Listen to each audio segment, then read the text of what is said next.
Assalamualaikum warahmatullahi wabarakatuh. Perkenalkan, saya Lutfi Nurhaliza dari kelas 12 IPA 4 ingin menjawab pertanyaan dari tugas KD 3.4 tentang dinamika persatuan dan kesatuan.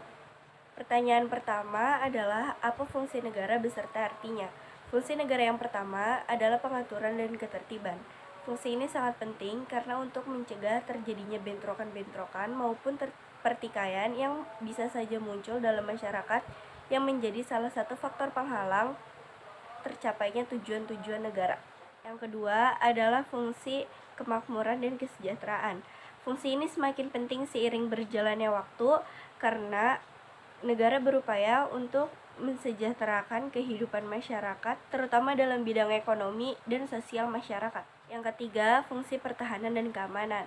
Fungsi yang satu ini sangat penting karena menyangkut keberlangsungan hidup masyarakat di negara tersebut. Yang keempat adalah fungsi keadilan. Fungsi negara ini dilaksanakan oleh badan penegak hukum, khususnya badan-badan peradilan. Negara harus dapat menegakkan hukum secara tegas dan tanpa adanya unsur kepentingan tertentu menurut hak dan kewajiban yang telah dikontribusikan kepada bangsa dan negara. Pertanyaan kedua adalah jelaskan perbedaan antara negara kesatuan dan negara serikat.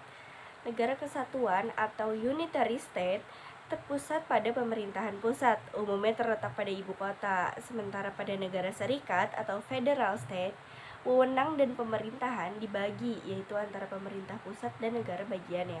Contoh negara kesatuan ada Indonesia, Filipina, Thailand, Jepang, dan Kamboja. Serta negara serikat ada Amerika Serikat, Australia, Jerman, India, Malaysia, dan Swiss. Ketiga adalah sebutkan hal-hal positif yang dapat diambil dalam peristiwa proklamasi kemerdekaan Indonesia 17 Agustus 1945. Yang pertama, para pendiri bangsa lebih mengutamakan kepentingan negaranya daripada kepentingan diri sendiri.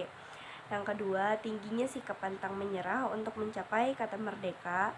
Yang ketiga, sikap saling menghormati ketika penyampaian gagasan dasar negara. Yang keempat, sikap nasionalisme dan patriotisme yang sesungguhnya, yang jelas-jelas patut dicontoh. Yang kelima, menjadi pribadi yang cerdas dan kritis untuk memajukan bangsa.